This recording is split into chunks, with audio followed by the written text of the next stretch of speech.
Majority Report with Sam Seder. The destiny of America is always safer in the hands of the people than in the conference rooms of any elite. Sam Seder. They are unanimous in their hate for me, and I welcome their hatred. We must guard against the acquisition of unwarranted influence, whether sought or unsought, by the military-industrial complex. The Majority Report with Sam Seder.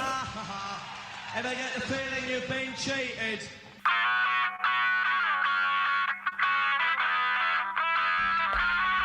It is Monday, September 19th, 2022. My name is Sam Seder. This is the 5-time award-winning Majority Report. We are broadcasting live steps from the industrially ravaged Gowanus Canal in the heartland of America. The America. Downtown Brooklyn, USA. On the program today, Shon Faye, author of The Transgender Issue. Trans justice is justice for all.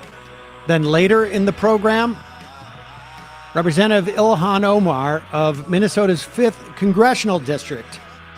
She's also the Democratic whip in the House. We'll be talking to her about sundry issues. The Congressional Progressive Caucus whip, right? Yeah. The Congressional Progressive Yes, yeah. Caucus whip, excuse me. It's Monday. Yes. Meanwhile, speaking of saying things mistakenly, Joe Biden says the pandemic is over.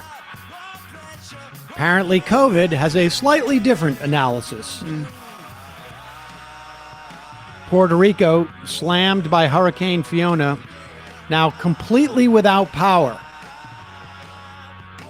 Still haven't apparently fixed the power grid on that island. More details on DeSantis's immigrant fraud, as DHS agents may have falsified information to abet that little fraud. NBC generic poll, Democrats and Republicans neck and neck. Republicans with a slight edge in enthusiasm, however. Biden administration is now quietly looking to close Guantanamo Bay. The budget deadline looms. Democrats are seeking $12 billion more in Ukraine aid, bringing America's total to $60 billion so far and counting in providing such military aid to Ukraine. Manchin's rider is being fashioned. May have question for Congresswoman Omar about that. And remember that Supreme Court independent state legislator theory case? So ominous? Well, it turns out it is completely built upon what just about every historian considers a completely fraudulent document. DOJ appeals to the 11th Circuit for access to Trump's stolen documents to continue their investigation. And Russia bombing dangerously close to that Ukrainian nuclear power plant as it seeks to damage Ukrainian infrastructure. All this and more on today's Majority Report. Welcome, ladies and gentlemen. Thanks for joining us. It is Monday. It is the beginning of the week. It is also, well, I don't want to jump ahead of myself. With me, as always, Emma Vigland, who today is it's also now ESVN Day. It is, yes. So we're moving to Mondays. I think it's a little bit better. No conflict with Left Reckoning, right? If you want to I enjoy. kind of flexed some muscle and said, you got to get off my turf. It was a seniority thing. Matt told us to stop. But it just makes more sense with the NFL season. And also, like, Tuesdays are really busy days if you work in political media, if there's primary days and things like that. Yep. Although that's largely passed. But the Giants are 2-0. 2-0. So it'll be a fun show today. They're probably the worst 2-0 team in the league, but they are 2-0. 2-0. And the Jets won. We're going to be so insufferable. I know. The best was someone I heard today on the radio that Sunday was the first time in like 15 years that the Jets, Giants, Yankees, and Mets won. Oh, all together. Yeah. Wow. Yeah. Well, it's been a while since the Jets and Giants won at all. So pretty my incredible. favorite part, though, my favorite moment was from last week when Matt just looked at you two and goes, Mondays. Right. All right, That's all that folks, needs to be said. let's get into it. We got a lot to get to today. I'm not going to lie. There's not a lot of deep analysis that we can offer for this next clip. It is, I also want to make this clear, it is not doctored. For some reason, at one point during Trump's speech in Ohio, this is the one where he's there to help J.D. Vance in Ohio. It really does seem like it's one of the few places, too, where, I mean, I guess he's gone down to Arizona and I guess maybe Pennsylvania. So he's going around to where these big Senate races are. It is unclear as to whether, I mean, they're obviously, those candidates are pursuing a strategy of getting their people out in a low turnout, traditionally low turnout election. But it also probably motivates Democrats to go out and vote, as the polling is starting to reflect a little bit. Even with that said, like, I can't explain this at all. I mean, we have a little background, right? Like, there's a background track that is played here, and apparently this was a song made online entitled WWG1WGA, which means where we go one, we go all. And that is a QAnon song. It's a fan QAnon creation. In other words, Donald Trump has gone all in on the Q thing. Yeah. And, well, let's just play this and we'll talk about the implications of that. And also, it is extremely revealing about what Republicans have been doing for an extended period of time. Just a slightly different flavor, and it's a little more obvious now to us. But here it is. Donald Trump wrapping up his speech or going, this is the end, right? Because it would be even weirder to do it in the middle. But anyway, Rosie O'Donnell's really fat.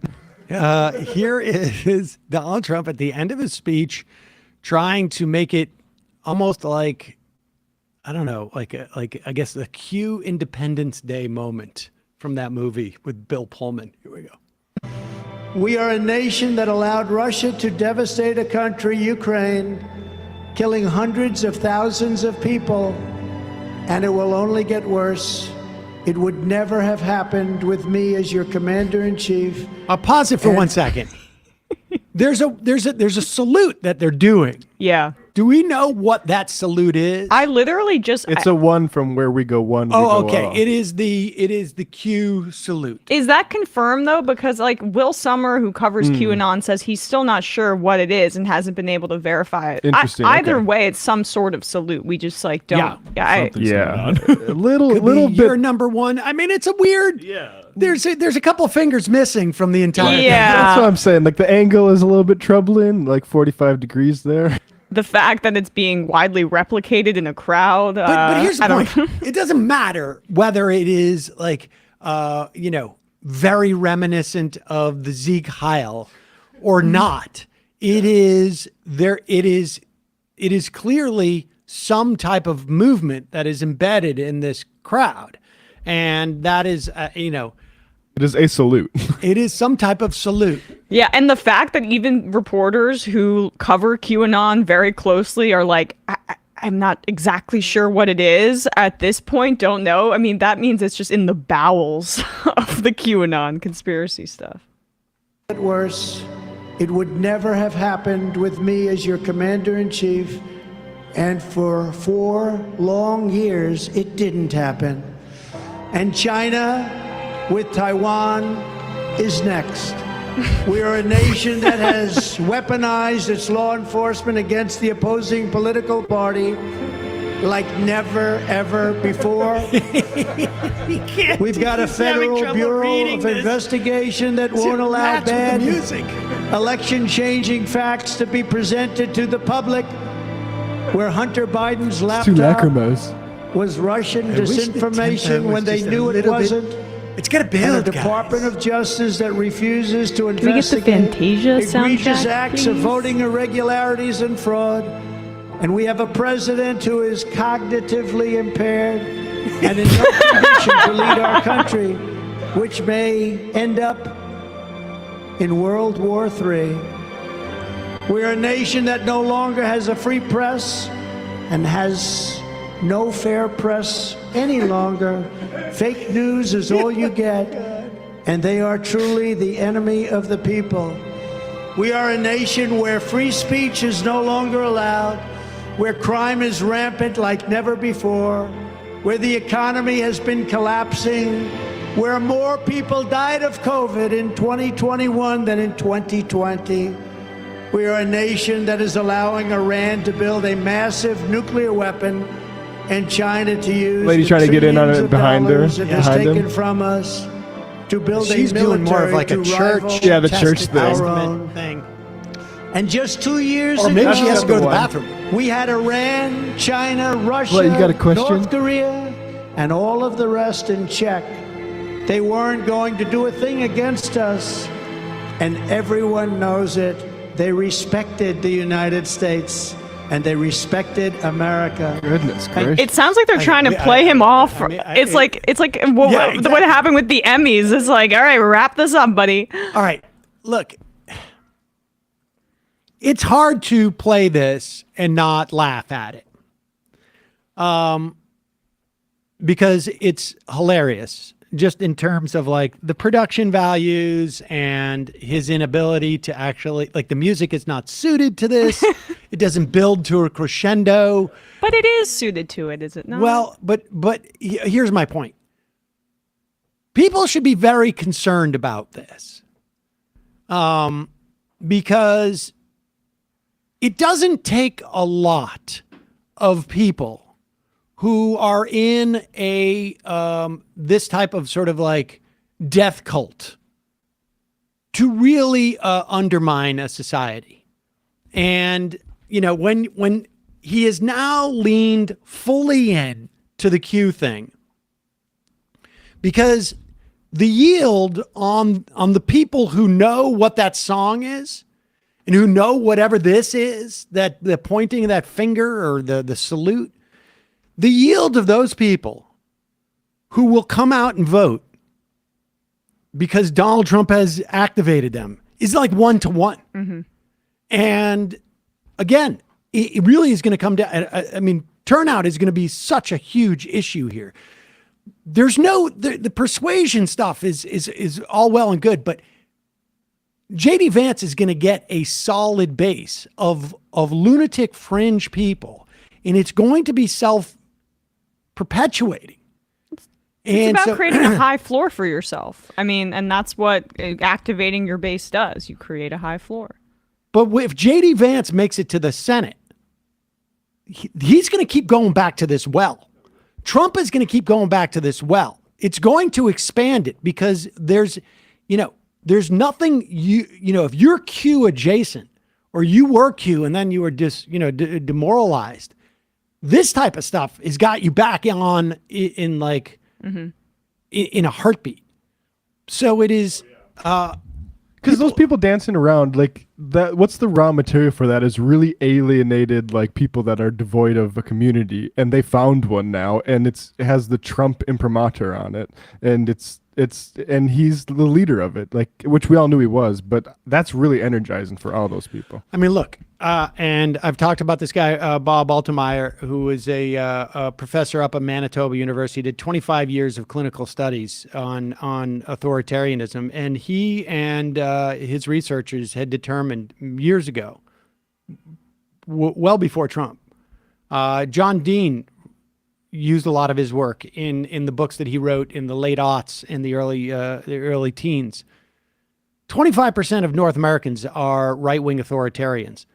Trump is collecting them and has created a home for them.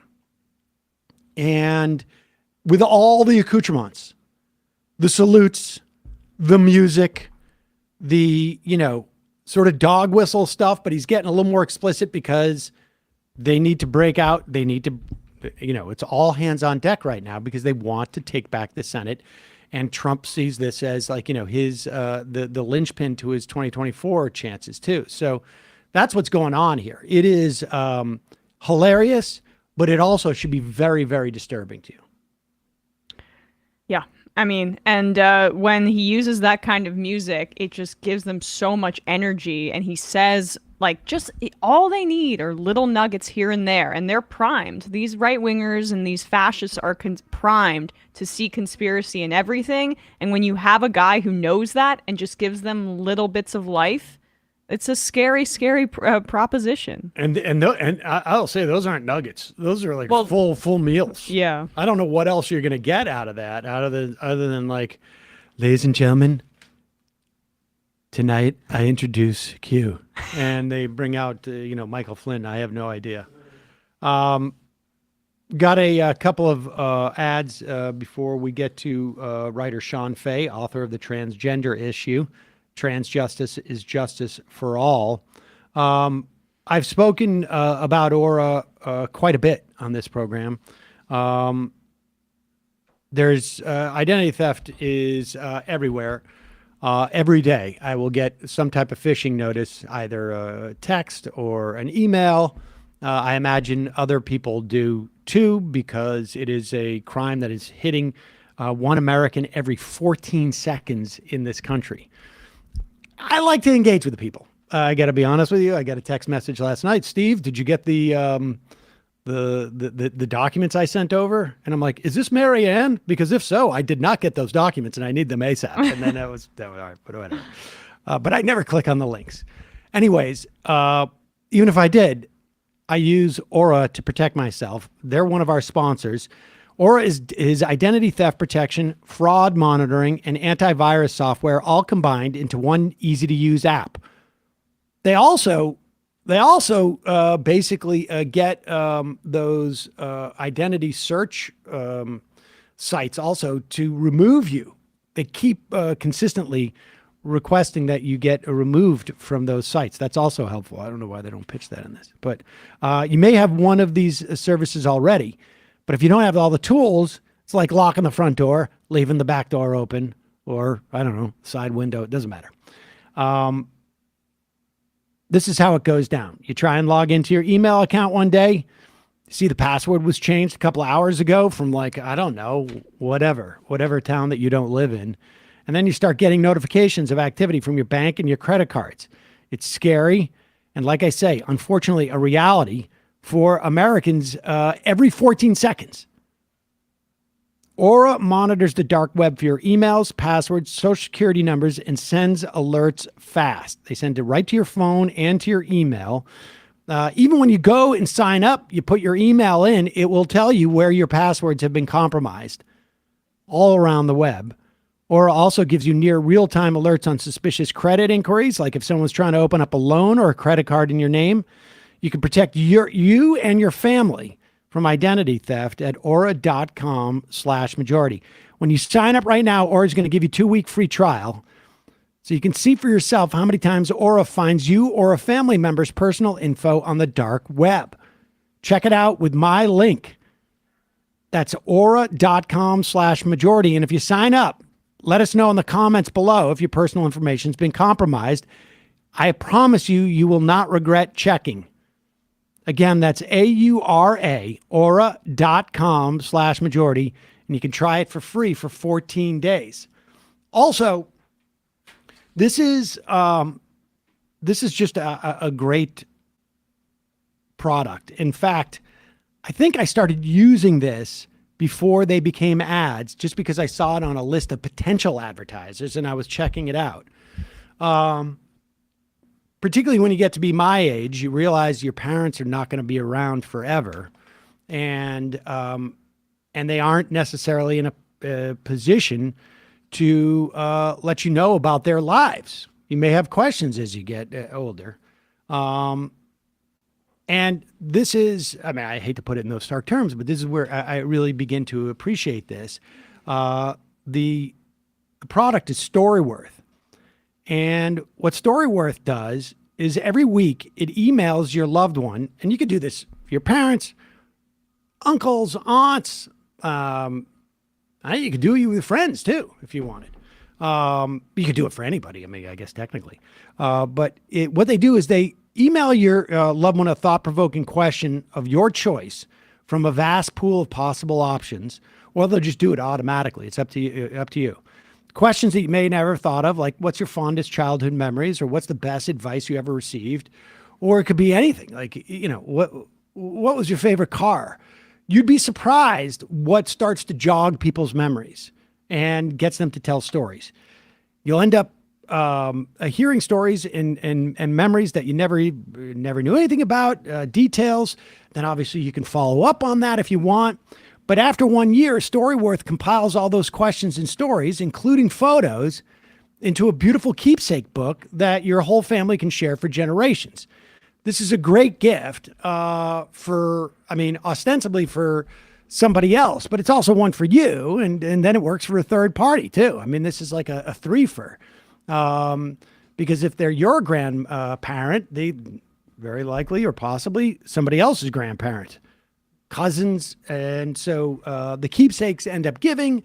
The stories are a great way to connect with people. This is just a great product. And it's one of those things that I think you end up appreciating more as time goes on. Get to know your loved ones better and preserve those special moments forever with Storyworth. Right now, for a limited time, you can save $10 on your first purchase when you go to storyworth.com/majority.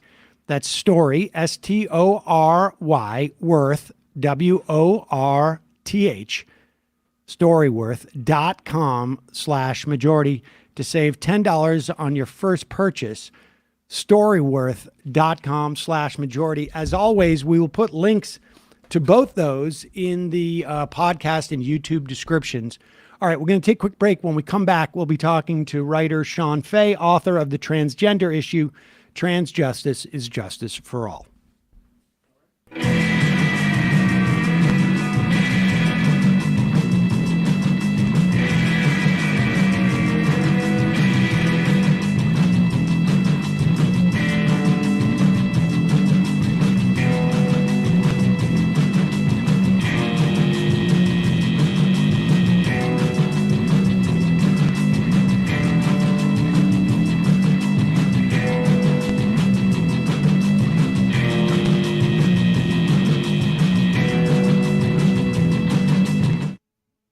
We are back. Sam Seder, Emma Vigland on the Majority Report.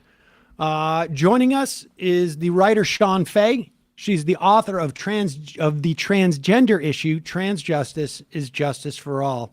Shon, welcome to the program. Thank you very much for having me. I want to start off with, more or less, actually, and this is pretty basic, but let's start with the title. The Trans Issue.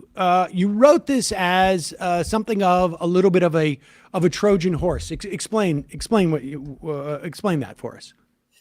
Yeah, well, I kept hearing the phrase "the trans issue" both in the press in my own country, the UK, and also in American media too. And if you notice, when it's typically used, it's often used to sort of problematize trans people and to kind of erase the complexity. I would be sat there listening to people saying the trans issue, and I'd be thinking, well, you mean me? That's my life at the most core level. And it's a way of abstracting, I think, the complexities of a minority, the challenges facing a minority group, in order to make it seem like a conceptual problem for the rest of society, usually by the right. And so I wanted to kind of take that phrase back and say to people, when you hear this phrase, the transgender issue, you're not hearing about issues facing trans people. You're actually hearing about anxieties in society at large that trans people are perhaps provoking. You mentioned the media in the UK and the just kind of all-out transphobic blitz that was happening and still is. But here in the United States, viewing what was happening across the pond over in the UK when TERFs and that kind of ideology was just came to the fore. It really seemed like it was a trial run to do it here in the United States, and now we're seeing transphobia broadly being used to try to galvanize right wingers to the polls and stir up hatred. What was that like, and how did that start? The transphobic media blitz, and I know that Rupert Murdoch's companies were involved in that as well. Here in the United States, it's the same deal. Yeah, so I think it is frustrating. I think because there's a couple of cultural differences, obviously, between the UK and, for example, the US, in that here, for example, like Christian right objections to LGBT people do not have the same kind of perhaps appeal in the mainstream, like appeals to religious or moral reasons for opposing LGBT people and trans people specifically.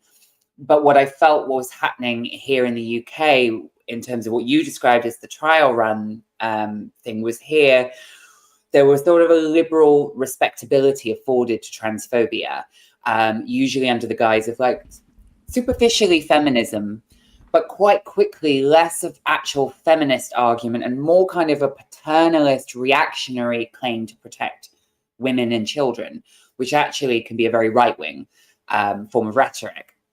And so I think what happened around sort of like we've always had like issues with transphobia in the media in the UK, like pretty much since trans people have been around for about over half a century. But in the last like 10 to 5 years, as trans people started to become more visible, and there was a sort of peak visibility moment around the world, often led by the United States and people like Laverne Cox and perhaps Caitlyn Jenner as well, her transition. The backlash in the UK started when we started to look at our gender recognition laws and potentially reforming them and looking at creating a kinder environment for trans people.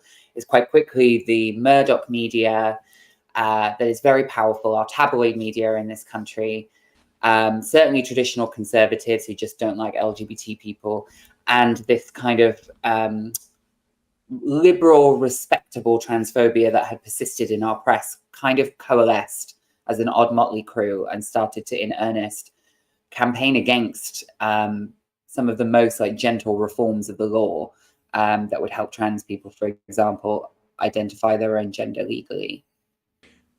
I mean, it's interesting because I think that like it sort of feels to me that on some level it went and I want to get to obviously other parts of this, but this is a worthwhile, I think,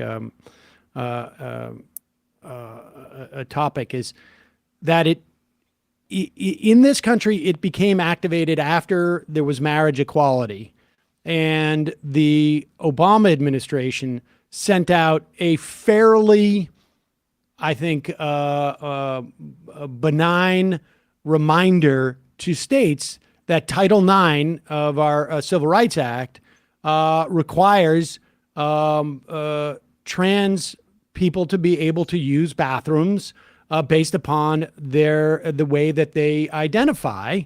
And that became, I think, a rally cry for the right wing. And then it seemed to go to the UK and come back in that form that you talk about that was appealing to sort of ostensibly liberals who who are concerned ultimately about feminism, they say, but it ends up, like you say, reiterating right-wing talking points. I want to get to that as you get into it a little bit later into the book.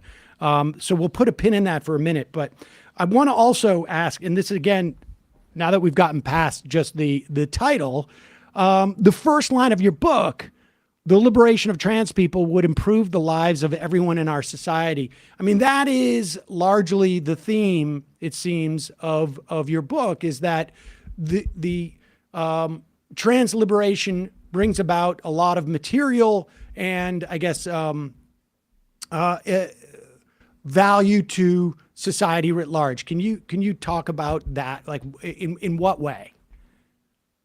Yeah, sure. So the idea is common to a lot of liberation politics. Like if you look at like early women's liberation movements like the suffragettes, a lot of Black feminist texts, They will say, like, you know, the liberation of women generally, the liberation of a Black woman, the liberation of gay people in early gay liberation. So yeah, I applied that to trans people, is that with any marginalized group in societies, a society is judged by how it treats the people at the margins, not the people like already near the glass ceiling.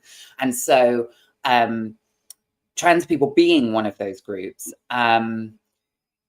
you judge a society by how they're treated. And the things that disenfranchise trans people, which is what I'm getting at there, are not primarily the things that are often people think they are in the media, like being misgendered, you know, in your email signature or whatever, and the kind of finer points of workplace inclusion. It tends to be poor housing, community and family rejection, medical inequality and injustice, being forced out of legitimate economies into more dangerous economies like sex work. And so the remedies that need to kind of would be needed in order for, you know, huge numbers of trans people to lead more dignified and joyful lives would be things that would require radical social overhaul for, everyone, because it requires, for example, a basic standard of living. It requires like housing and a social welfare safety net that is there for anyone for whom generational wealth, family support, community support, school support is just not going to be there. And of course, trans people are a group that slipped through the cracks in a late capitalist society that isn't consumed very much with supporting the most vulnerable members. And so I kind of try and say, like, yes, this book is about trans people, but also let's see if trans people are just a microcosm of wider social ills, rather than trans people being the social ill, as the right frame us to be. And why? I mean, is it that trans folk are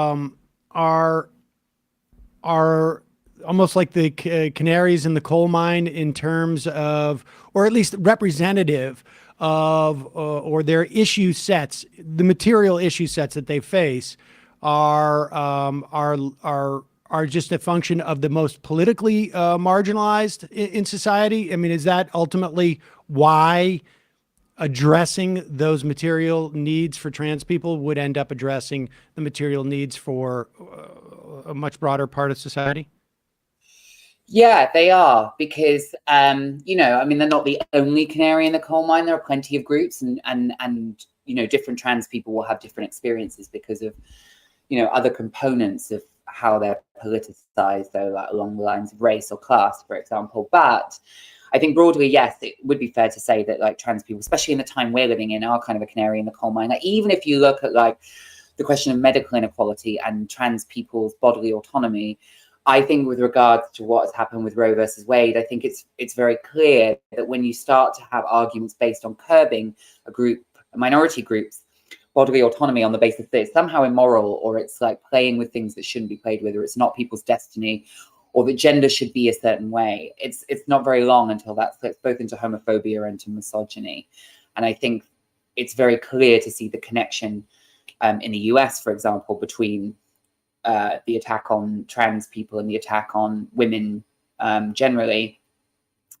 And then I think with regards to gender itself being such a powerfully organizing principle of how we structure our society, of course, in many ways, like people think of bathrooms and so on, but right down to like our system of incarceration, the fact that trans people's very existence threatens this. You can either see trans people as like a bug in this sort of system, or you can start to wonder whether or not they're actually exposing a flaw in the system as a whole. And so, for example, with regards to mass incarceration, the problems where you look at like how do we accommodate trans people within the present system of incarceration, the liberal response that someone like, I don't know, Kamala Harris might espouse. The problem there is that actually you're looking for a more humane option in a system that's fundamentally inhumane. So I'm interested in using trans people to expose the inhumanity in wider systems of oppression and discrimination. Well, let's and I want to get to that too, actually, because the arguments you hear. I mean, I'm most interested in the arguments that we hear from that, you know, sort of quasi-liberal set that we have imported in some ways from England. because the religious fundamentalists, it seems to me, their critique or their complaints, I guess, about the existence of trans people is, in many respects, it seems to me, almost identical to what it was with the existence of gay people, frankly. But it's a far more ostensibly nuanced critique that I think I want to get to. But let's talk about, like, you in the same way that you say the answer for that question of how do we, accommodate trans people in prisons, is also the issue for sex work. Walk us through that and why sex work ends up being one of those, I guess, silos where addressing the issues for trans people is really one that we need to address for everybody. Okay, well, for example, with sex work, the reason that, in my book, I devote a whole chapter to sex work. The reason being is that globally, sex work is the largest, trans people are mostly occupied in sex work if you look at a global scale. And even, I think, whether you look in the US or, like when I looked in my own social circle in London, certainly amongst trans women, some participation in sex work was probably more common. It was more common to have done some kind of sex work than to not have. And the reason being for that, so there's two things going on there. Is one, why is sex work so potentially, I want to say appealing, but perhaps like the choice that some trans workers will choose to enter into? It's probably because of disenfranchisement from the so-called illicit economy, from other forms of work, where you're likely to encounter all sorts of discrimination. There can be lots of positives in terms of freedom from discrimination and other benefits to sex work for some trans sex workers, even though sex work can also be very dangerous.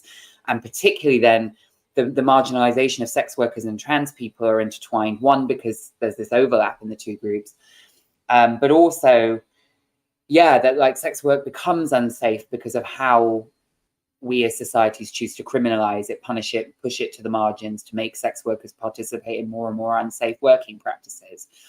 And I think it's a shame that both leftist and feminist analysis often lose sight of the fact that sex workers both are workers and majoritively are women, and that the response there should be looking at their rights in terms of right to work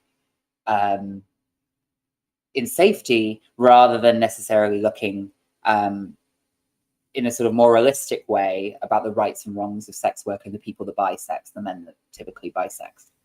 So in terms of the kind of the pipeline that is created here, it's a lack of broad acceptance of trans people in society that perhaps pushes them maybe into other industries where, or something like sex work, where perhaps they're able to be openly trans, but that it also, I would imagine, does not lead to broader societal acceptance and is more of a fetishization as opposed to like a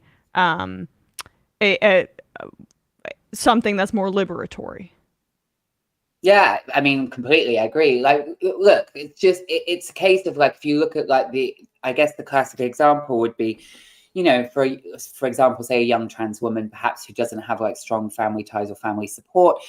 It's also the fact that, one, you're struggling in the mainstream employment market, if you want to call it that, to get a job at all, and potentially on where you live, like what rights you might have in that employment, and the discrimination you may face by colleagues, customers, whoever, combined with the fact that like healthcare is so expensive, whether we're talking the US or the UK, like that's not accessible to many people, and you're looking at potentially trying to fund healthcare that includes hormones, maybe surgeries to change your body.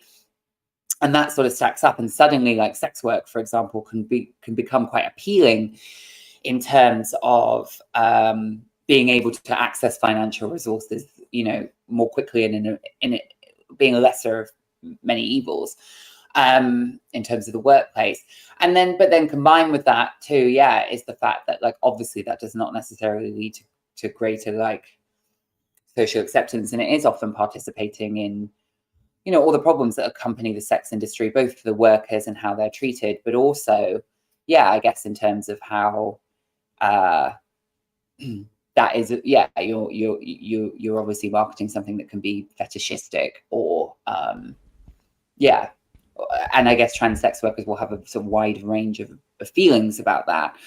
But the problem is, like all of these arguments around sex work, for example, is that if people are uncomfortable with the negative aspects of sex work as an occupation for trans women, trans people, or cisgender women, the answer is like, well, why are people doing sex work? It's because of lack of welfare, lack of financial resources. So if you really, and often, you know, if you look, I suppose the other aspect there is immigration, and the fact that we, you know, undocumented workers will often be more likely to turn to sex work.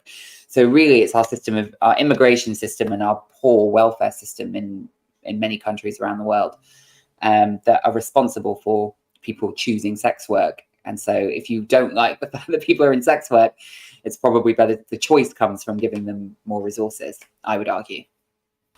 You also you have a chapter on the state's role in the issues that face transgender people. Talk a little bit about Section 28. I mean, this is obviously British unique, I guess, English unique, but what role did that play in creating issues, I guess? Yeah, so I'll just quickly explain. So Section 28 is a law that was passed in the UK, and it, you know, stands for the Local Government Act that section was in, and it was an act about local, like government maintained schools, like, you know, what you would call in the US public schools. And all public schools from 1988 to 2003 were not allowed to promote homosexuality as a pretended family relationship. That's what the legislation said. I was born in 1988, so someone like me, I'm 34 years old. Like pretty much the entire time I was at school, Section 28 was in force. It meant that teachers could not teach positive things about LGBT people. LGBT teachers, gay teachers could not be out as LGBT at school. If you were being bullied, your teachers were worried about comforting you about it. School libraries could not have books that were positive about LGBT people. It was kind of like an omerta about queer trans identity, full stop, period. And the impact of that, of course, is, you know, as someone that like grew up through that, is that obviously for those young people growing up LGBT at that time, it probably had a really deleterious effect on mental health and personal well-being, because you're coming into a consciousness at school or whatever, and your peers are as well, that you might, you know, have this very, you know, ultimately a minority identity, and the message you're getting is that like actually it's secretive, it's something to be secretive about, and it's shameful. And for teachers, of course, it like encouraged homophobia amongst teaching faculty. Many teachers received, you know, who will have qualified. Teaching staff who were qualified during the era of Section 28 are still teaching now, and they all have picked up all sorts of ideas and never really had them challenged because it didn't form part of their teacher training. So its legacy kind of lived on for quite a long time, I think. And what's distressing, you know, that campaigners in the UK spent a long time campaigning to repeal that law, and it took a long time. What's distressing now is that you see rumours in the UK with our current Conservative government, is that there are campaigners campaigning to basically re-implement that law. They know it's no longer palatable for lesbian, gay, and bisexual people, but there are campaigners very vociferously campaigning for British schools to not be allowed to teach anything positive about gender ideology, gender identity, which I would say is code for trans people. I don't really believe there's such a thing as gender ideology. That's the existence of trans people. We should say that we, you know, I think for a lot of people who hear this, we have a don't say gay law in Florida that is being replicated around the country. And I think that's very much the sort of the similar dynamic. I'm like, and it's set up in such a way that it is vague enough, and the repercussions of transgressing that law is substantial enough that it begins to self-censor. And that's just at the beginning. And like you say, after a decade or two of living under that regime, it begins to have like a sort of a feedback loop, and you start to see it reflected, I imagine, in teachers and a whole host of other sort of like issues that it creates for kids who have to go through that. But let's talk about this question of trans ideology and move into this question of like where the way that there are two forms, I feel like, of transphobia, or it presents itself in this country anyways right now. Yeah. One is the sort of that religious fundamentalism where they don't want any type of divergence from the sort of classic patriarchal roles and hierarchy to be in any way altered. But then there's also this other sort of like burgeoning industry, it feels like, of worrying about a growing movement of trans or gender ideology that is bringing about sort of like these vague problems. The problems, and as I hear them articulated, trans women in women prisons, and what they're doing to kids. It's like there's predation and indoctrination, and then also castration or and all of these things. And let's walk through these. Now, I know you've addressed the prison thing in saying that the solution is to get rid of the carceral state in many respects. But what is how do you respond to it in the event that that's not happening, right? I mean, that's obviously like a radical change.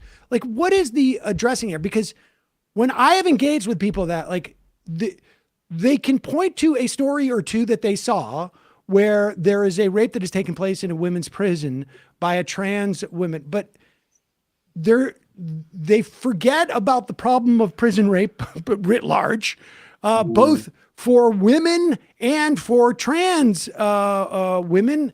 So how do we address that issue? And then let's go through some of these, or even calling it. I mean, I don't know if it's an issue because we don't have real data on this, but it is a complaint or it's an argument. Yeah, well, it's a difficult one, isn't it? Because the thing is that if someone is enacting kind of violent crimes or predatory crimes, the reality is that like in an ideal sort of like system, in a prison system, it should be that vulnerable people are protected from predators. And that doesn't matter whether the predator is like a cis man, a trans woman, a cis woman. It shouldn't matter. But the reality is that what is, this is a criticism of the prison system. I just have to say this, is that obviously you can have, the prison system is a complex thing where we put together people who can be both abuser and abused, people who,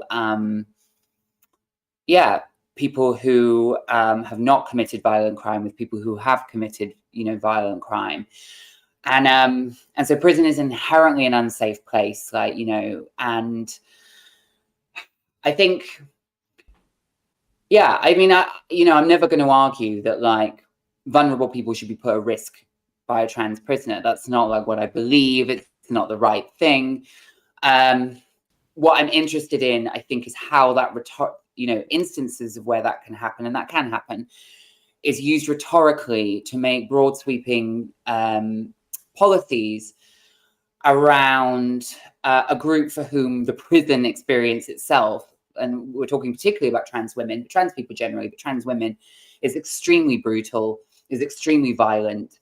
And usually, like certainly in my country, that has been used, these sort of like hard cases have been used to make broader arguments about self-identification of gender, depathologizing the process by which you change your legal sex generally for everyone, whether inside prison or outside prison, because it's this idea that like, if we allow me to change my my gender without a psychiatrist report, essentially, then that poses a risk in prisons. The reality in the UK, for example, is that actually trans prisoners who want to move from the women's estate to the men's estate and vice versa. There is a process that they go through, and that process is supposed to vet them and look at their offending patterns, for example. That has clearly failed in certain cases, because I described them in the book. There was a case of that happening. So that sounds to me like institutional failure, as there often is in terms of prison governance, whether, not a failing of, I don't know, the trans movement and what it's asking for in terms of depathologizing the process by which we are recognized by the state, if that makes sense. Yes, the existence of trans people in prison in no way has any significant bearing on the pre-existing problems that exist in prison. And if we're going to, we need to address the pre-existing problems that exist with prison, is really the only way to address any of these sort of like, subcategory problems. Because they're really not subcategory problems. They're problems with prison. It seems to me. Well, yeah. I mean, I was just going to say that, I'm not, and I don't mean this as a cheap gotcha, like, oh, you don't care about male guards, but male guards are, there are plenty of instances, I'm sure, in the US and definitely in the UK, of, like, for example, cis male prison staff having inappropriate relationships with, like, female prisoners, for example. And I'm not saying, oh, you can't care about both things, but there is no vociferous campaign I have seen by something any like I've seen 20 to 40%. 20 to 40% of women in prison are, and obviously it happens to cis men in all male prisons as well. But yeah, it is sort of shocking to me that there is this level of concern about the potential for trans cis rape as opposed to cis rape, which is very well documented. I mean, the contradiction's obvious. I just also want to point out another piece of hypocrisy, which is bodily autonomy for one's like decision not to get vaccinated or not. But when it comes to one taking their healthcare into their own hands and choosing to transition, that is something that the state needs to get involved in. Right. Well, let's talk about some of the other sort of like headline rhetorical, I guess, issues, and that is, we've talked ad nauseum to the question of sports here, but let's talk specifically about puberty blockers and surgeries. We had a situation where somebody in custody now for calling in a bomb threat to one of the most, I think, renowned children's hospitals in the country that provides pediatric health care. They also provide healthcare for children who are trans or who may are questioning whether they should transition or to slow down puberty or whatever it is. What do you make of this angle, I guess, in that both this is the predation on children, and I guess ostensibly their parents don't have the ability to determine what kind of healthcare they need. Yeah, well, the protection of children and women and children, more paternalistically, but let's say children, the protection of children has always been one of the most powerfully anti-queer, anti-LGBTQ forms, rhetorical tools for hugely reactionary and usually quite systemically violent responses to LGBT people. Why? Because everyone who considers themselves a decent person wants to protect children. It's a very easy rallying emotive cry that would tap at most people into most people's sense of morality. However, where it becomes skewed is that when it comes to conservatives, the protection of children tends to be framed as we are protecting children from an ideology, a group that is spreading a social contagion, predatory gay adults, trans adults who are trying to recruit them. Whereas the reality is all the evidence shows, right, is that the biggest risk to LGBT kids comes from bigoted adults. to their mental well-being, to their safety, whether it's their parents, whether it's their teachers. And so this idea of the protection of children is one that like people can have very different ideas, and they can be talking about that and mean very different things. And with regards to trans young people and trans children, I think we're in the state of what I think is a moral panic. And I talk about moral panic theory in the book. Like very similar to, for example, the satanic panic or other scares amongst about young people. Because the disproportionate focus on the treatment of like a very small number of trans young people whose gender dysphoria is so acute that they feel distressed by their like the development of their secondary sex characteristics in puberty, that it's worth it, for them suppressing it. That will not even be all trans young people. Some trans young people don't feel that level of distress, and a lot of trans people will only come to the realization they're trans long after their puberty is really begun or even finished. So this is a very small number of people. Like in the UK, where obviously we've had quite a big moral panic about this, I say there are 12 million children in England, where I live, 12 million children, and under 16, 95 of those children were on puberty blockers at the time I wrote the book in like 2019, like 95 out of 12 million. And the disproportionate levels of media coverage that this got.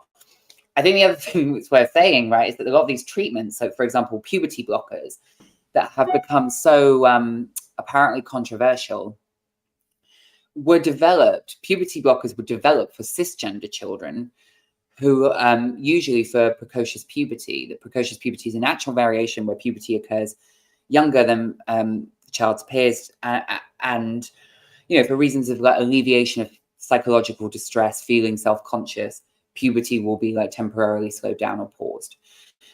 And that was how it was used since the 1970s, and it's only since the 90s anywhere in the world it's been used on trans young people.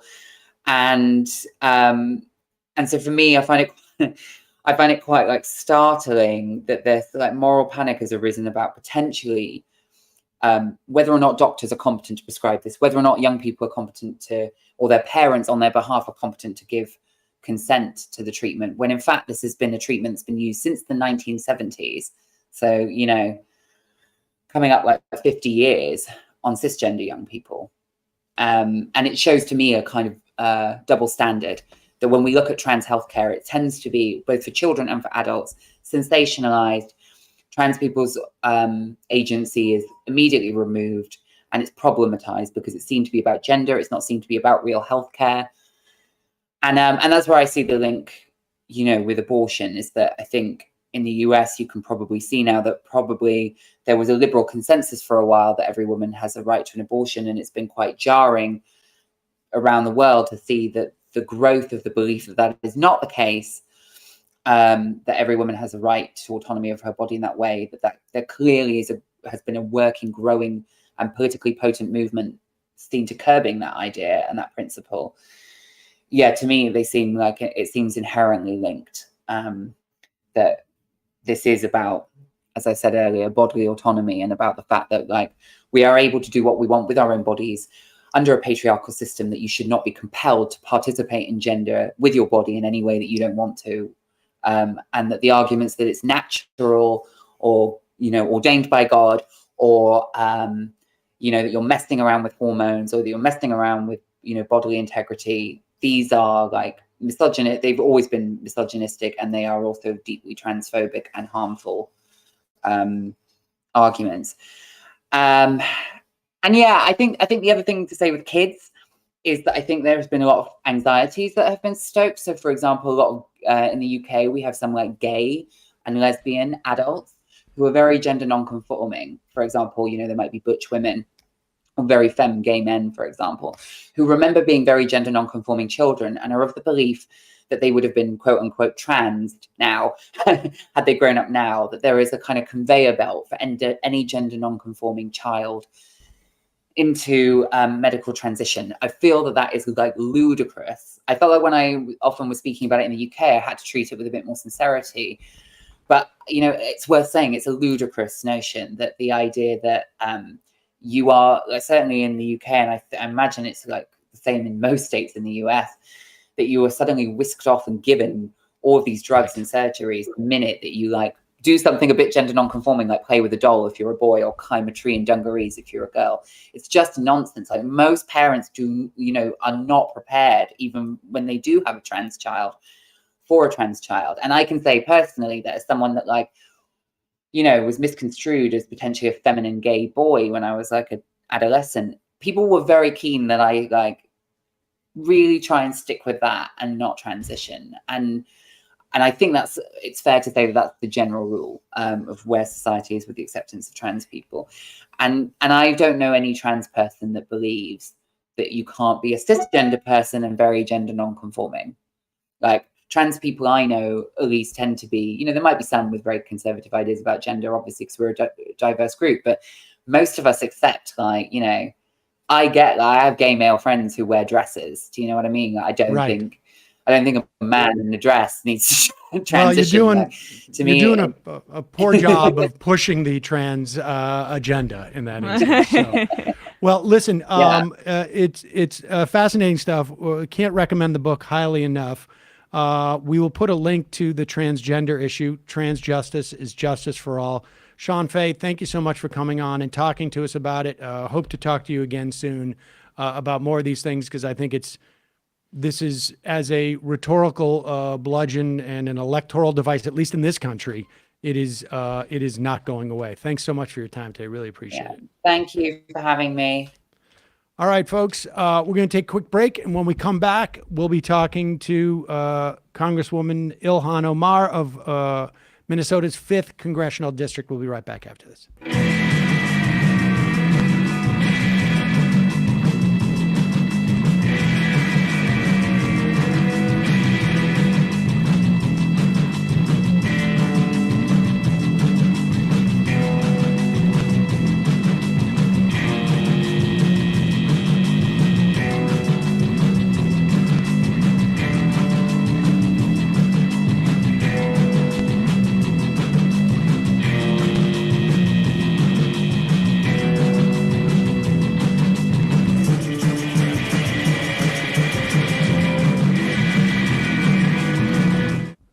We are back. Sam Seder, Emma Vigeland on the Majority Report. Want to welcome back to the program Representative Ilhan Omar of Minnesota's 5th Congressional District.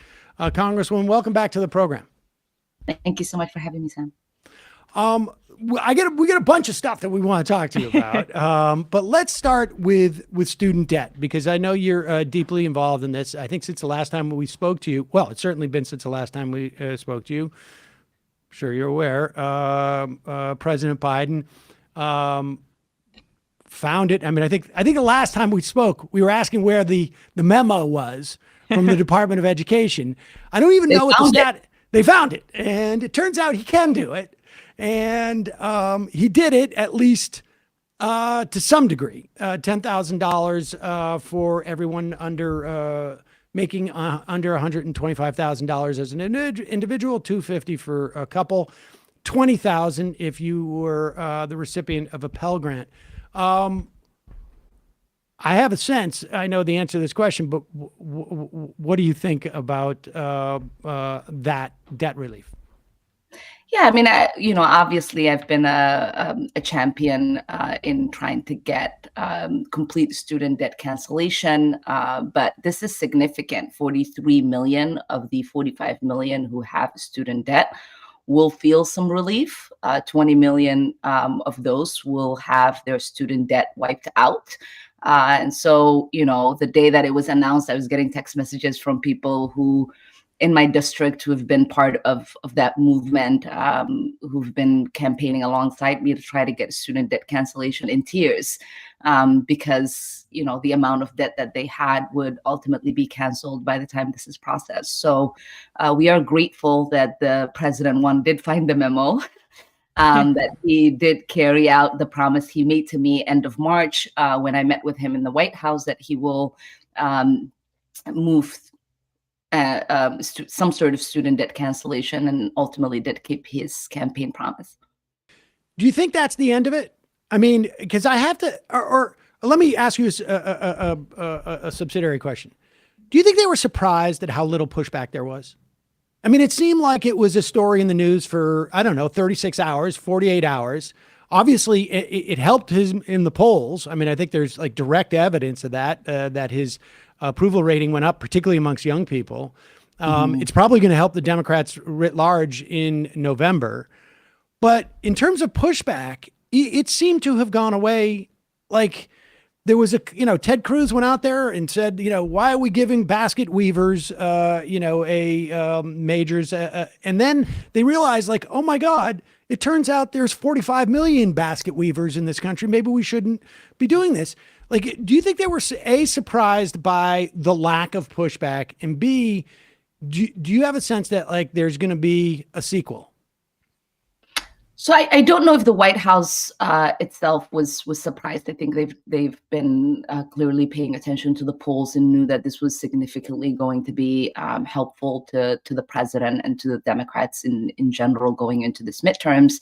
But I know that some of our colleagues in Congress who said, this would be the end of us, were surprised that there was a minimal pushback, and that the talking points that the Republicans had ultimately fell apart. Now, the only thing that they have left to say is that we've taken away their recruitment tool for recruiting for the military, which is the most ridiculously obvious. I mean, it's probably true a little bit. Yeah, I mean, but that's not. You're not supposed to say it. You shouldn't say that. Yeah, say that out loud, and like they're telling them themselves. And I think that response in itself is helpful to us, because what we are recognizing, I think, as Democrats collectively, including the president and the administration, is that when we do the right thing in helping working people in this country and the working poor, that those policies really do impact the election, get people on our side. And it is not okay for always to make promises to people and fall short on those promises. And this is, this has to usher in a new era of Democrats fulfilling the promises that they make on the campaign trail when they are given the opportunity to legislate. I think we've had a conversation in the past too, where we talked about there's some members of your fellow Democrats who are not always necessarily sincere about being supportive of something, et cetera, et cetera. You say that there are some of your colleagues who were surprised at the lack of pushback. How earnest was their fear of an electoral pushback? And to the extent that they were earnest about that fear, how much do you think that like this example showing them like, hey, this actually is helpful electorally? Like what percentage of those people out there could it actually move in Congress, as opposed to like, I'm saying I'm afraid of the electoral pushback because I really don't like the idea of us not, maintaining the exploitive power of keeping people in debt? I think a lot of them are earnest in their fear that some of these policies, right, that are pushed by young people who are not reliable voters when it comes to elections, would create a backlash from their reliable voting base. And so I do hope that, in November, we actually do have a huge turnout in young people voting, so that they can see that that there was an impact in the election by student debt cancellation as well. Well, I mean, and it seems like the White House is kind of starting to understand that this is the time to put your foot on the gas a little bit, because the Republicans, what are they running on? Transphobia and Dr. Seuss, right? Like they're a bit on the back foot. And so I was really happy that in the House, Pelosi and you all prioritize passing legislation like codifying abortion and marriage equality. And right now, Chuck Schumer seems to be kind of trying, and the bipartisan coalition, they seem to be trying to wrangle the votes to hold a vote on marriage equality. Now, I'm a little concerned that Republicans are going to try to stall. I think you should just hold the vote right away and make someone like Ron Johnson say, take a vote on it in a tough election. What's your stance on that? I know that the House did your job there, but are you hoping that the Senate can just push this through? Because if Republicans want to vote against marriage equality in the year 2022, I want to make them take that vote. Yeah, I mean, I'm with you. I think we should make them take the vote, but I certainly also could understand that there is an actual path for it passing, and it would mean a significant deal to so many families that are feeling uncertain right now. Certainly to a lot of the families that I just spoke with at the HRC gala in Minneapolis. This is, my family isn't threatened by any legislation that that we're waiting on, and I know that there are a lot of families who are.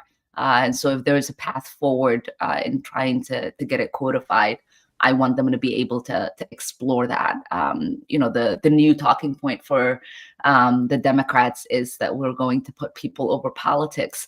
And this is certainly one of those cases where we have to make sure that the politics of the day does not kill legislation that has the ability to become law.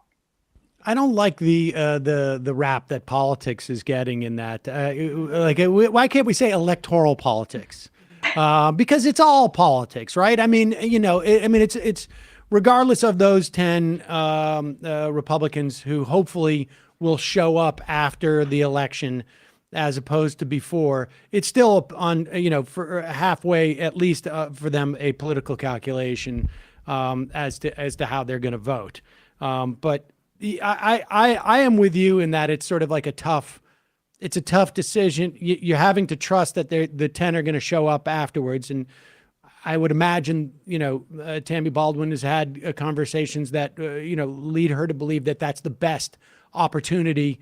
She's spearheading that effort in the Senate to the extent that I'm aware of. And it's a tough call. And in many ways, it's hard to judge, right? Because I know that it is more personal for her than it is for me. And that's why I started that conversation with that, because for people who many of the policies that we vote on is personal, you have to trust when they tell you, I think I can get the votes, let me try it. And I'm going to trust the senator that she does believe she has the votes and wants to give her colleagues the time and the ability to come to that decision. I have some more questions about legislation, but first I want to just ask about the nurses' strike. Minnesota saw the largest strike of private nurses, I think, in the country ever. In the country ever. Yeah. Last week, yes, okay, and 14 to 15,000 nurses went on strike for 3 days. Give us a sense of where things stand with that, and what kind of support there was for the nurses there, because this feels like part of a burgeoning sort of reemergence of labor's understanding of their power. Yeah, having 15,000 nurses go on strike, it was historic and significant. I think it does have a clear impact on the labor movement. Right now, that power was recognized by executives in the healthcare industry in Minnesota. So they are re-entering negotiations. I hope that they carry out those negotiations in good faith and that nurses get what they are owed. These are people who, without them, the healthcare system wouldn't work. Without them, patients wouldn't get the care that they need. And without them, I don't know where many of us would be when we show up to seek care. And so the level of support from all levels of power in Minnesota was tremendous. We had myself, the governor, almost every single person, on the Democrat side, obviously, who holds office, come out on the picket line with them. As someone who's been part of a union who went on strike few times. I don't remember us receiving that level of significant of support. And so I know it made the nurses feel really good that every single person was out there supporting them. What's the sense in the general population? Because, you know, I mean, it's a slightly different dynamic. But I just remember maybe we had a subway strike here, or a bus strike. When was it? Like maybe 8 years ago, 10 years ago? I can't remember now. And there was animosity. I mean, at least I don't know what the polling would say. I mean, and you know, like, yeah. I'm just curious as to like, what's your sense of like what the general population, how, you know, how are they reacting to a strike like that? I guess it was in 2005. I'm old, so I like, I thought it was like 8 years ago. It was actually 17 years ago. Oh God. But anyways, I feel that way too. The last two times I personally worked in a unionized workplace where we striked was 2008 and 2009. I always say, you know, a couple years ago, but it's not. It feels that way. But oftentimes, as you are aware of, Sam, when folks go on strike, there is an ask to the public not to cross the picket line, right? And to help with that movement. But in this case, because they are striking a healthcare facility, right? They were asking for people to continue to seek care, and so the public were in full support. I don't think I've heard in the news or just talking to people any sort of pushback from the public. People understood why it was important for nurses to have a decent schedule, staffing level that is sustainable for them to be paid well. These are people that we've hailed as heroes and said they were essential workers. And it's not okay for us to just, fly a balloon that says celebrate our heroes. We have to give them a hero's pay and make sure that they are getting a hero's dignified workplace. Turning back to legislation, I don't know how many signatories there are now, but there are at least, I guess, 45, 50 signatories on a letter written by your colleague, Raul Grivala, about the Joe Manchin side deal. This is the permitting deal that he made with Chuck Schumer. They're trying to put it into the continuing resolution. Like, where does that stand now? And really, like, at what point, like, how much, and I imagine this is going to come from the Progressive Caucus, how much of a will is there to sink the continuing resolution in the event that it is stuck into the continuing resolution? Chairman Grijalva is, as you know, a former chair of the Progressive Caucus. There's a conversation that is continuing to be had with leadership in the House and the Senate to try to make sure that we get a clean CR. Keeping the government functioning and open is definitely something I think everybody wants to see. And there is no reason for there to be a CR that faces the threat of not passing that would ultimately lead to a government shutdown. And again, if we were to be political, we're 50 days from the election in November, in a midterm year where we are desperately trying to keep the House and the Senate and continue to pass legislation that will be impactful in people's lives.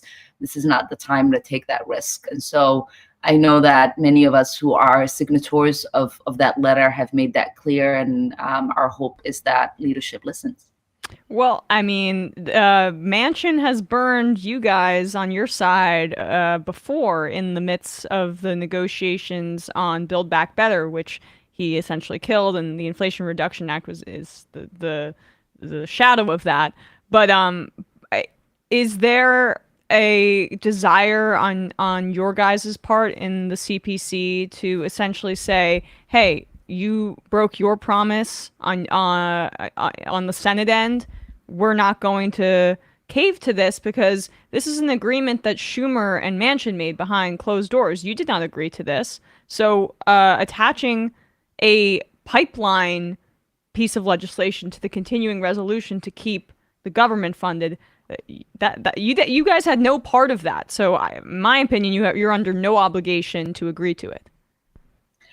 Yeah, and I think that is what the letter makes it clear to leadership, and I think it's important to also understand, right? This is not a funding bill that would have policies for the future. This is literally seeing the government shut down, and so this is significant. I think it's imperative for leadership to understand what they're putting at risk at this moment. All right. So obviously, like this is a sort of as silent of a negotiation as can be because of those political constraints. But and maybe it's easier to talk about hypothetically, in a situation like this, what's going on in terms of like there's clearly there is a cohort in the House that is saying to Pelosi, we don't want this in the continuing resolution. Schumer is telling Pelosi, we need this. I would imagine part of the calculation is if Joe Manchin is so vital after November 8th, chances are the House is lost anyways, right? And if Joe Manchin is less vital because maybe there's been 2 pickups in the Senate, that's more likely than the House has a better chance of being held, right? I mean, are these part of the calculations that people are making in terms of like, how much are we going to kowtow to Joe Manchin here? And, on one hand, on the other hand, how much are we not going to shoot ourselves in the foot because we want to win the House and the shutting down of government just gives us bad press for a week, 4 weeks out from the election. And how much somewhere in between there does it become like, just give him his pipeline in West Virginia. Give him his pipeline that he so desperately wants. Make it seem like it's a policy, but it's basically just a giveaway so that he can be paid off because that's the way that this guy operates. My words, not yours. How much, what goes on in a more hypothetical situation in this, a situation that looks very much like this, hypothetically speaking? Hypothetically speaking, Right. there are deals that constantly have to be made in order for pieces of legislation to be passed when you have the sort of slim majorities that we have. And I think part of this calculation is sort of also thinking about, what happens with Senator Bernie Sanders in the Senate. Do they have the numbers to pass a CR that allows for this deal to be made for Manchin, and how much of a significant negotiation could be done with Senator Bernie Sanders in the Senate. And so I know that leadership has to hold a lot, and there's a lot that the Progressive Caucus has to think about. There's a lot of levers, and time will tell where things end up being. And I do just want to say, when you are thinking about a CR, which is a continuing resolution for those that are listening, because we haven't had the ability to pass an actual budget in Congress for a really long time. So we do these continuing resolutions, right, that say government should be funded the way that it was funded last time, which has been the case for a long time now. That's people's paychecks. That's a lot of the essential needs that people need. It's Social Security and everything else that goes along with it. And so there's a lot to think about when you're thinking about a government shutdown. Even if it's shut down for 2-3 days, what are you coming back to negotiate is also something that we have to think about. Outside of the politics of what it means in November, we also have to think about what it means for people's lives. And I think that in many ways, a lot of us want to make sure that there is no disruption in people's lives as much as possible. A tangential issue to this is the leadership. Like I say, I'm old. I remembered the transit strike in 2005, and I thought it was in 2012. But I also remember the last time that Nancy Pelosi was looking for votes for leadership, she made a vow that she would not seek leadership after this term of the House. What is there any word on, like, has she forgotten that vow? Do you know if is there talk? I mean, do questions like this continuing resolution thing come into it? I mean, are those part of the negotiations? I mean, where does that stand? Hypothetically, those are not part of negotiations for a CR and keeping the government open. Right. Thankfully, I don't really know because again, right, most of us are concerned about whether we keep the House or not, and you know what ultimately happens will allow for us to have that conversation. I can't say that I've heard a single conversation where the speaker is seeking another term as speaker or minority leader, God forbid. And so my assumption at the moment is that promise is probably still being kept. Well, hypothetically again, does someone in the Congressional Progressive Caucus have designs on maybe making a run for the speakership in the event that hypothetically someone named Hakeem Jeffries is being lined up as the person who's going to take over for Nancy Pelosi? Again, we're just asking hypotheticals. Hypothetically, between now and November, I have, I think, multiple schedules with folks that are seeking those positions. So hypothetically, there's a lot of people being considered within the Progressive Caucus for positions of leadership. And lastly, I guess let's just turn to the fall. Like, what is have you noticed a change in terms of like on the ground? And obviously, you know, your district is pretty blue, but have you noticed any type of change over the course of this year in terms of like where you have become more optimistic about the chances to hold the House? Yes. We have more seats that are Democratic toss-up than we did, say, June. Right now in the polls. In Minnesota, a lot of our the seats that we would be worried about are doing better. In the polls, there's a lot more conversations about what the overturning of Roe means and how much it's activating people to get involved. Yesterday, I was out door knocking the University of Minnesota, and almost every single student I talked to said they weren't planning on voting and registering, but they are registered now and they're voting, and their number one issue is abortion. Wow. And so, for a lot of people that sort of don't think about midterms, a lot of people that move to a new neighborhood or a new state or a city that, don't want to take the time to do this, they are certainly motivated. And I think that there's a positive shift for Democrats this year.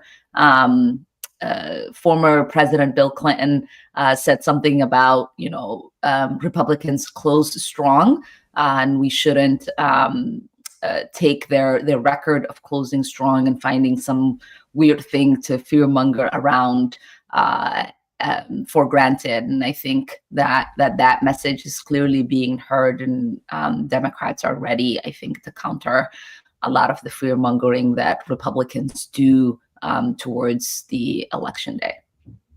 All right, and this is the last question, I promise. Is there any talk about the DCCC chair? A lot of people are very critical of Sean Maloney for essentially abandoning his existing district and coming in and bigfooting Mondaire Jones in his district. The net is the loss of a progressive congressperson in the House. Is there concern amongst your colleagues? I mean, this guy's supposed to be building, helping Democrats, as opposed to sort of using his authority to sort of squeeze some out. Yeah, I mean, there's been a lot of conversations. A lot of people have been openly critical, and I'll just say my computer is about to go to sleep. There's like 5% left. Sorry, I didn't come prepared. I know many people can relate to this, but there's a lot of conversations, and again, as I said, our calendars are filled with people who are seeking to hold different leadership positions. And there's just a lot of movement in the Democratic caucus right now in trying to see how we can shake up the leadership positions that exist and have new voices and new blood in there. Representative Ilhan Omar, Minnesota's 5th Congressional District, always a pleasure. Thanks so much for joining us today. Thank you. Thank you for having me. Okay. All right, folks. We're going to head into the fun half of the program. Not that that wasn't fun. Very fun. It's a muscle flexing half. A lot of hypothetical. Really good show today. It was a good show today. Woo. We got into hypotheticals and a lot of thought experiments. I mean, I think, it is the implications of a government shutdown. I think, for some people, it can just read like, oh, government shutdown, just words in a paper, in the newspaper or on the internets. But it also, I don't know. I'm glad I don't have to make that.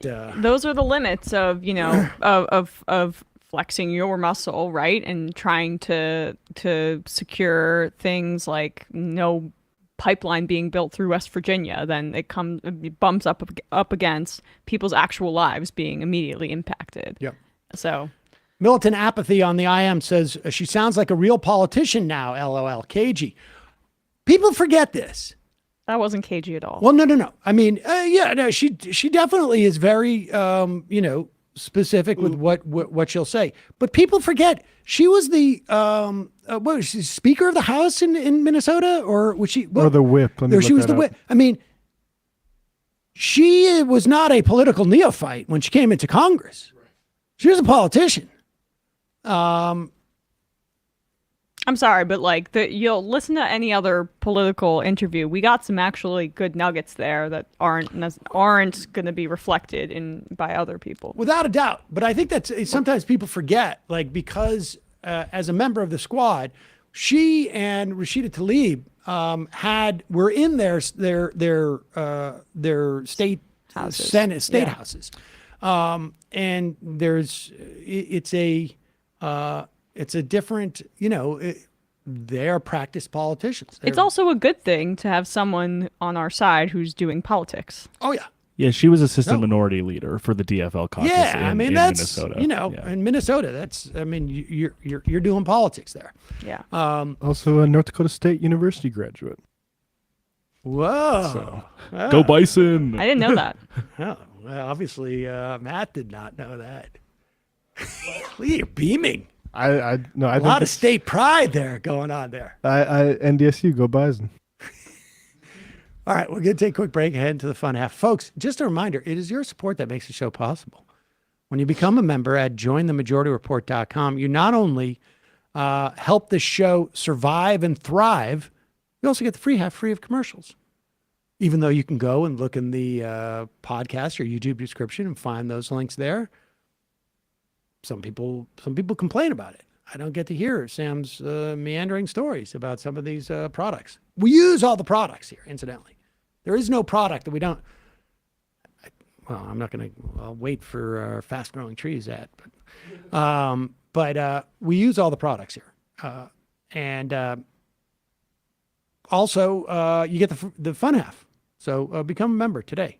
Don't forget the Discord, Majority Discord. We got over 7,000 teeming Discord members.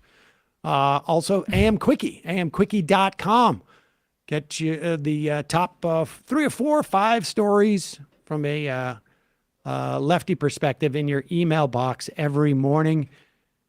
amquickie.com. And justcoffee.coop.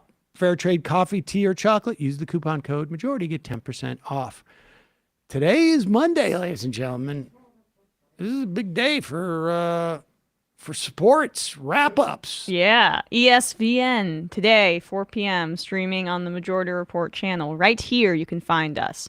We're going to be talking about Jeff Bezos sitting pretty cozily next to Roger Goodell on Thursday Night Football, plus a recap of the weekend, including victories by both New York teams. What the hell is going on with the Broncos? You guys should do a segment where it's like the Jets and Giants fan react to how the week went. Yeah, we really should. Specifically package it like that. Joe from Seattle said, shout out to my friend Phil listening in Cleveland, whose weekend was ruined by Majority Report producer Bradley Alsop when he tweeted the very offensive message, God loves the New York Jets.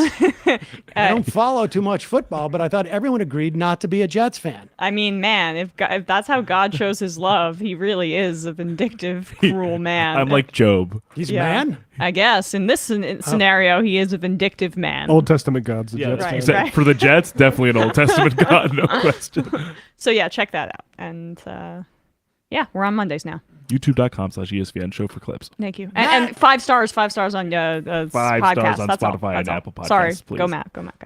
Well, speaking of Minnesota and Minneapolis, tomorrow night, Left Reckoning at 8 o'clock Eastern Time, the YouTube channel, we're to have GP Jacob, the host of Money, Power, Land Solidarity podcast, to talk about rent control in that city particularly, and some other topics. But particularly, they passed rent control through a referendum, and now they have a working group that's going to take a really close eye on it, and that working group has some good activists on it and a lot of just absolute real estate industry plants.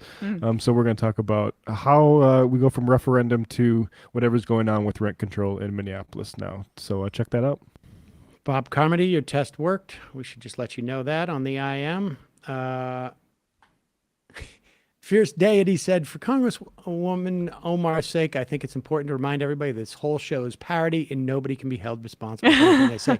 We actually, when I first got to Air America, there was a real concern because we're FCC and we're national, and we used to do a liner on it where I was saying, I said, I'm a satirist. I mean, that's my whole career has been satire.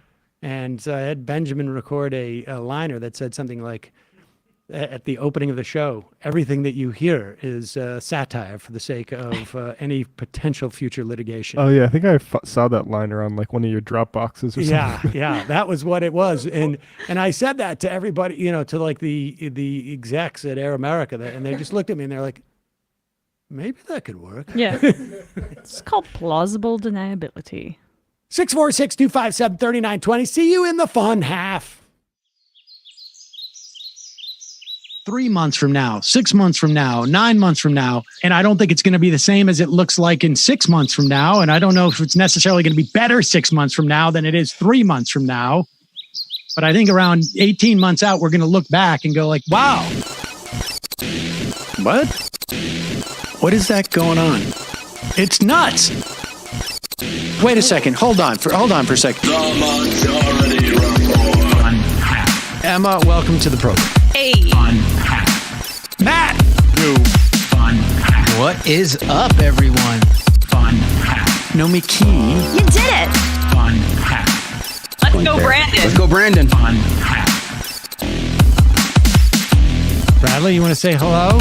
Sorry to disappoint everyone. I'm just a random guy. It's all the boys today. Fundamentally false. No, I'm sorry. Women's Stop talking for a second. Now let me finish. Where is this coming from, dude?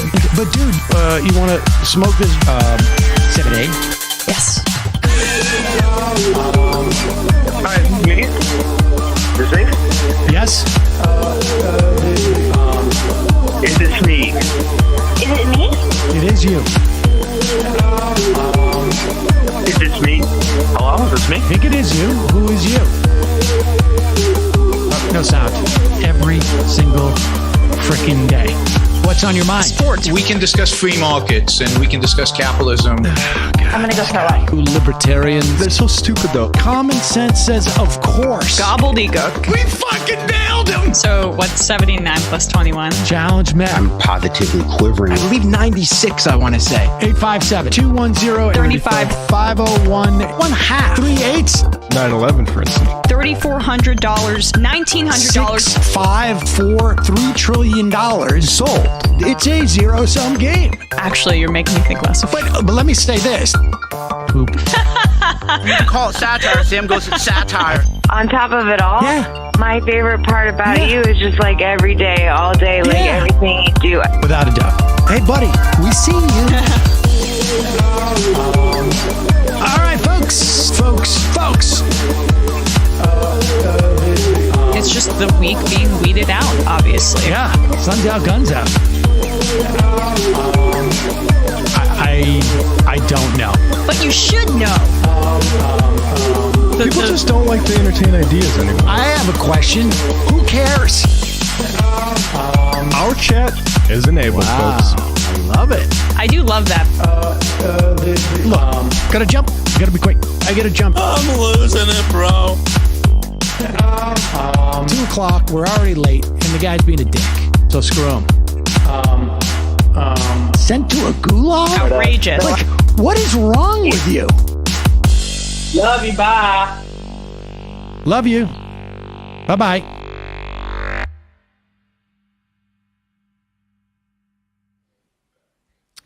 Ladies and gentlemen, I am now taking the voicemail off. The phones are open. 646-257-3920. Pack show today. Salty Gates says, Sam, you horse-faced cabbage.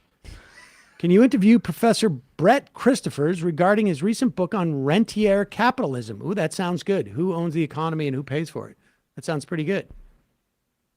And of course, you get special, what do you call it? Treatment? Treatment, because you called me horse-faced cabbage, which is always a good way to come at me. It's called negging in the pickup artist community. Yes. Negging. Yeah, of course. I respond very well to that. Well, because then you're also then immediately engaged in a debate. So that's like your perfect idea of a date, right? I think there's an argument about the horse-faced cabbage thing. I mean, I don't think there's anything necessarily wrong with that. I just think it's arguable. This is interesting, apropos of our conversation we just had with Representative Ilhan Omar. Here is Ryan Grimm speaking with Representative Ro Khanna. This is is this from his news show?